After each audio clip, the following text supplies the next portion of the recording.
वसा या लिपिड का प्रयोग सबसे पहले ब्लोर नामक जैव रसायनी ने किया था। वसा चिकनाई युक्त भोज्य पदार्थ होते हैं और अगर हम ब्लोर के अनुसार देखें तो वसा के समूहों और वसा की तरह के तत्वों से मिलकर वसा का निर्माण होता है। या हम ऐसे कह सकते हैं कि ग्लिसरीन या ग्लिसरॉल और वसीय अम्लों का मिश्रण या चर्बीदार अम्ल या ग्लिसरीन का मिश्रण ही वसा है। ये कार्बोहाइड्रेट की तरह ही होते हैं। वसीय अम्लों में कार्बन, हाइड्रोजन और ऑक्सीजन तत्व होते हैं, लेकिन ऑक्सीजन की मात्रा कार्बन और हाइड्रोजन की अपेक्षा कम होती है। इनमें ऑक्सीजन की मात्रा कम होने के कारण ये कार्बोहाइड्रेट की तुलना में 2.5 गुना अधिक शक्ति उत्पन्न करते हैं। अगर हम देखें तो 1 ग्राम वसा से लगभग 9.3 किलो कैलोरी ऊर्जा मिलती है। अगर हम लिपिड के रासायनिक संगठन की बात करें तो लिपिड बराबर ग्लिसरॉल प्लस वसीय अम्ल होता है। अब हम ग्लिसरॉल की बात करते हैं तो यह एक प्रकार का अल्कोहल है जो खाए जाने वाले सभी वसायुक्त भोज्य पदार्थों में मिलता है। इसमें कार्बन के 3 अणु पाए जाते हैं।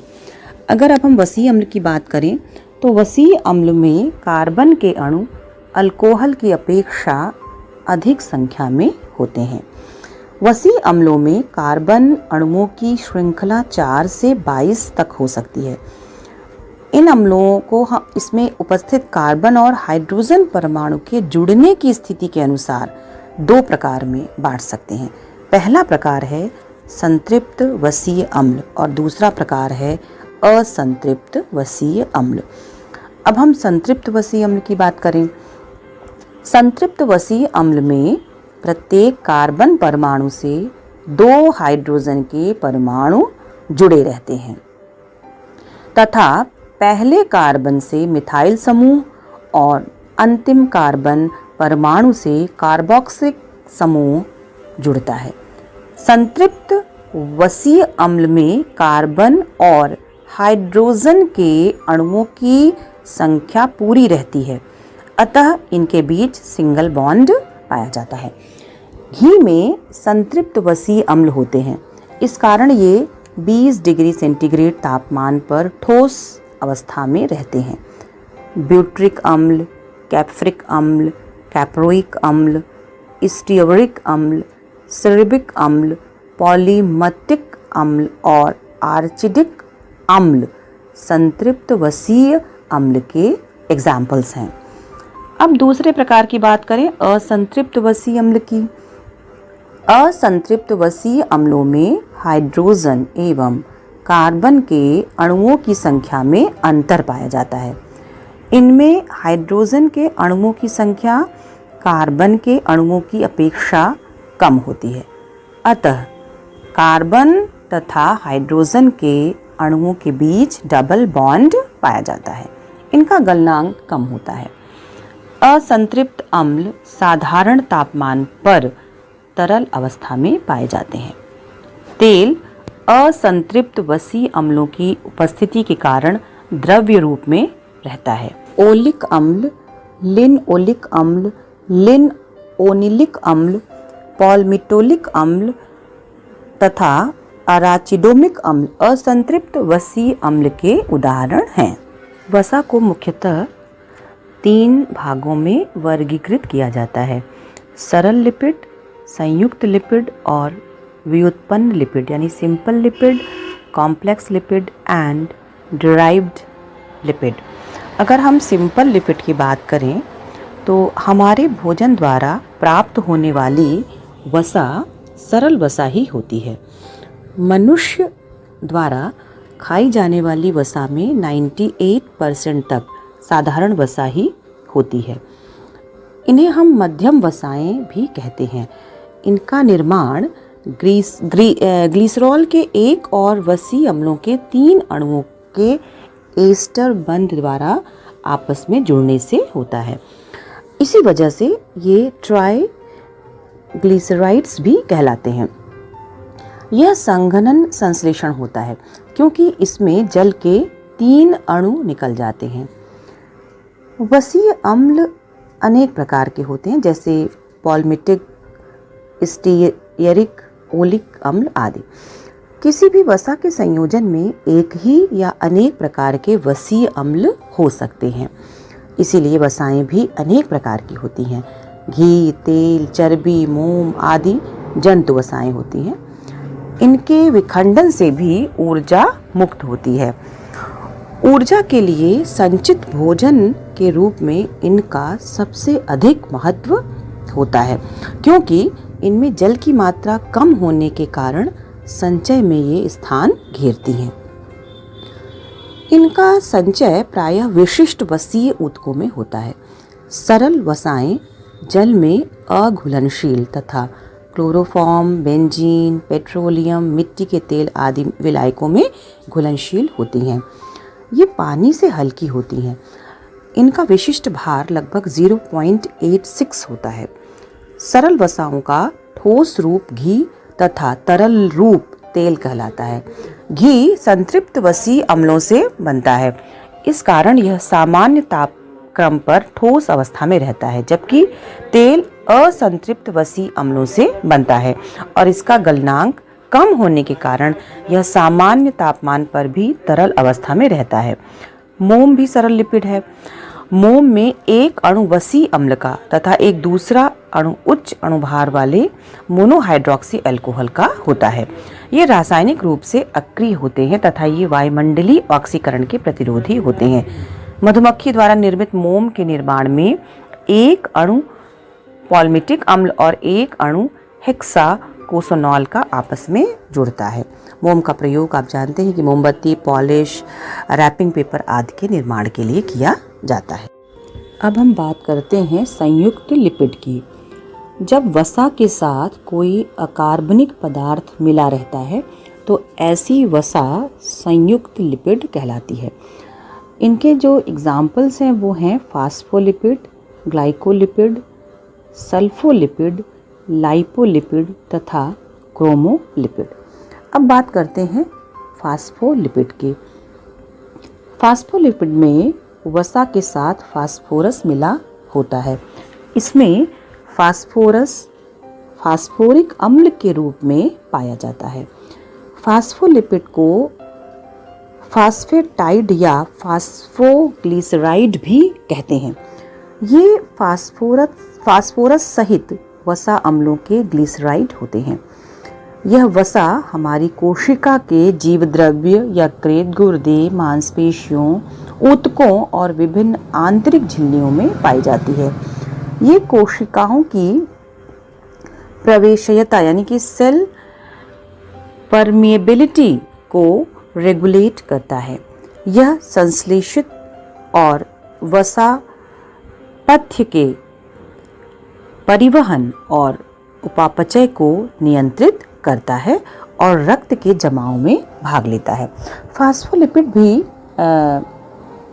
कई होते हैं, जैसे लिसिथिन्स, सिफालिन्स, फास्फोस्फिनगोसाइड और प्लाज्मालोजीन्स। अब हम इसके पहले प्रकार की बात करें लिसिथिन्स की, तो लिसिथिन्स जो है वो मोनो अमाइनो मोना फास्फोलिपिड है। ये साधारण रूप से तंत्रिका ऊतकों में कोलेस्ट्रॉल के साथ तथा अंडे की जर्दी में मिलते हैं। लिसिथिन्स में मुख्य रूप से पॉलमिटिक, स्टीयरिक, ओलिक, लिनओलिक और अराकिडोनिक वसीय अम्ल पाए जाते हैं। इन वसीय अम्लों की उपस्थिति के कारण ये अस्थिर होते हैं और इनका ऑक्सीकरण हो जाता है। पानी में ये कोलाइडली रूप से प्रसारित होते हैं। ये कोशिकाओं के परमिएबिलिटी, परासरणी तनाव में मुख्य भूमिका निभाते हैं। ये वसा उपापचय यानी मेटाबॉलिज्म में मध्यस्थ की भूमिका निभाते हैं। कोलिन लिसिथिन्स का एक यौगिक है। यह एसिटल कोलिन से बहुत निकट से संबंधित होता है। अब इसका जो दूसरा प्रकार है वो है सिफालिन्स। सिफालिन्स जो है वो लिसिथिन से मिलता जुलता है, लेकिन इसमें कोलिक यौगिक के स्थान पर एमाइनो इथेनॉल पाया जाता है। इनके वसीय अम्ल भी लिसिथिन से अलग होते हैं। यह रक्त जमाव में मदद करता है। अब जो तीसरा प्रकार इसका है वह है फास्फोस्फिनगोसाइड। तंत्रिकाओं और माइलिन परत का ये संगठक है। यह पौधों और सूक्ष्म जीवों में नहीं मिलता है। इसमें ग्लिसरॉल नहीं होता है। जल अपघटन के पश्चात यह 2 अणु क्षार तथा 1 अणु वसीय अम्ल उत्पादित करता है। अब जो अगला प्रकार है वो प्लाज्मा लोजीन्स है। ये फास्फोग्लिसराइड एल्डिहाइड की एक लंबी श्रृंखला रखते हैं जो ईथर बंध से जुड़ती है और लिसिथिन्स और सिफिलिन में मिलने वाले वसीय अम्ल को प्रतिस्थापित करती है। अब जो इसके बाद बात करते हैं कि हम हमारा जो संयुक्त लिपिड था उसमें पहला प्रकार हमने फास्फोलिपिड कंप्लीट किया। अब जो इसका दूसरा प्रकार है वो है ग्लाइकोलिपिड्स। ग्लाइकोलिपिड्स में वसी अम्लों के साथ कार्बोहाइड्रेट और नाइट्रोजन होता है। यह वसा हमारे मस्तिष्क में सेरेब्रोसाइस वसा के रूप में होती है। यह तंत्रिका ऊतकों के सफ़ेद पदार्थ का प्रमुख संघटक होता है, लेकिन यह स्प्लीन और अंडे की जर्दी में मिलता है। इसके जो उदाहरण हैं वो हैं फ्रीनोसिन, केरासिन, नर्वोन और ऑक्सीनर्वोन। अगला जो संयुक्त लिपिड का प्रकार है वो है सल्फोलिपिड। सल्फोलिपिड में वसी अम्लों के साथ कार्बोहाइड्रेट और सल्फ्यूरिक अम्ल होता है। इसके बाद जो प्रकार है संयुक्त लिपिड का वो है लाइपोलिपिड। लाइपोलिपिड इसमें वसी अम्लों के साथ प्रोटीन होता है। यह प्रोटीन वसा का एक स्थान से दूसरे स्थान पर स्थानांतरण करता है। रक्त में उपस्थित वसा का बड़ा भाग लाइपोप्रोटीन है। और जो अंतिम प्रकार है संयुक्त लिपिड का वो है क्रोमोलिपिड। क्रोमोलिपिड में वसी अम्लों के साथ अकार्बनिक पदार्थ कैरोटीन तथा दूसरे रंगा पदार्थ होते हैं। कैरोटीन प्रोविटामिन ए है जो जानवरों की जमा वसाओं में मिलता है। अब बात करते हैं तीसरे प्रकार की लिपिड्स की, जो है व्युत्पन्न लिपिड। व्युत्पन्न लिपिड में क्या है कि जब सरल और संयुक्त लिपिडों का जल अपघटन करते हैं तो जो पदार्थ या जो उत्पाद मिलता है वो हमारे व्युत्पन्न लिपिड कहलाते हैं। जल अपघटन से मुख्य रूप से स्टेरॉइड, वसीय एल्डिहाइड, कीटोन, अल्कोहल, हाइड्रोकार्बन्स मिलते हैं। लेकिन सबसे बड़ा जो उत्पाद है वो है स्टेरॉइड। अब स्टेरॉइड की बात करें तो स्टेरॉइड के अंतर्गत स्टेरॉइड्स और स्टेरॉल्स आते हैं। ये पौधे, जंतुओं और सूक्ष्म जीवों में पाए जाते हैं। ये मोम की तरह होते हैं। ये या तो स्वतंत्र अवस्था में पाए जाते हैं या वसी अम्ल के ईस्टर का निर्माण करते हैं। स्टेरॉइड में लिपिडों के विपरीत वलय संरचना होती है। अब इसके पहले प्रकार की बात करें स्टेरॉइड्स की। स्टेरॉइड्स हार्मोन होते हैं जो पुरुषों के एड्रिनल कॉर्टेक्स और महिलाओं के गोनड्स से स्रावित होते हैं। एड्रिनल कॉर्टेक्स में कॉर्टिकोस्टेरॉन, डिसऑक्सीकॉर्टिकोस्टेरॉन, एड्रिनोस्टेरॉन और दूसरे हार्मोन होते हैं। पुरुष स्टेरॉइड हार्मोन में एंड्रोस्टेरॉन, डिहाइड्रोएंड्रोस्टेरॉन, टेस्टोस्टेरॉन और एंड्रोस्टेरॉन है। और महिला स्टेरॉइड हार्मोन्स में एस्ट्रोजेनिक हार्मोन और प्रोजेस्टेरॉन पाए जाते हैं।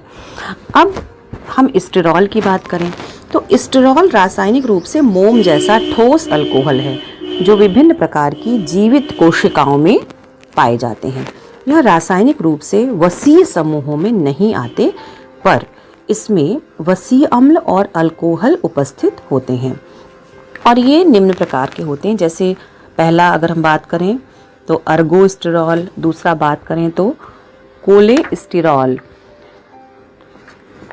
अब हम बात करते हैं अर्गोस्टेरॉल की। तो अर्गोस्टेरॉल ईस्ट में सबसे ज़्यादा मात्रा में पाया जाता है। ये सूर्य के प्रकाश में विटामिन डी का निर्माण करता है तथा शरीर के अंदर विटामिन डी के चयापचय में भी भाग लेता है। कोलेस्टेरॉल की बात करें तो ये जानवरों से प्राप्त वसा में मिलता है। यह हमारी त्वचा के नीचे पाया जाता है। धूप में रहने से सूर्य के प्रकाश की क्रिया द्वारा विटामिन डी का निर्माण होता है। अगर कोलेस्ट्रॉल की मात्रा रक्त में ज़्यादा हो जाती है तो रक्त वाहिनियों के भीतरी भाग पर वो जम जाता है, जिससे वो सिकुड़ जाती हैं और रक्तदाब यानी ब्लड प्रेशर जो है वो बढ़ जाता है। अच्छा, पौधों में भी स्टिग्मा स्टेरॉल, स्पिना स्टेरॉल और सीटोस्टेरॉल वसाएं प्राप्त हम कर सकते हैं उनसे, पौधों से। ग्लिसरॉल से प्राप्त होने वाले वसी अम्लों के आधार पर लिपिडों को हम 3 भागों में बांट सकते हैं।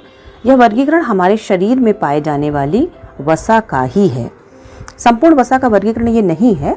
हमारे शरीर में जो वसा पाई जाती हैं उसमें ग्लिसरॉल के साथ 1 से 3 वसीय अम्ल जुड़ते हैं और ये हैं मोनोग्लिसराइड, डाइग्लिसराइड और ट्राइग्लिसराइड। ट्राइग्लिसराइड फिर आगे चल के 2 भागों में बढ़ता है, सरल ट्राइग्लिसराइड और मिश्रित ट्राइग्लिसराइड। तो मोनोग्लिसराइड ये ऐसी वसाएं होती हैं जिसमें 1 ग्लिसरॉल और 1 वसीय अम्ल होता है।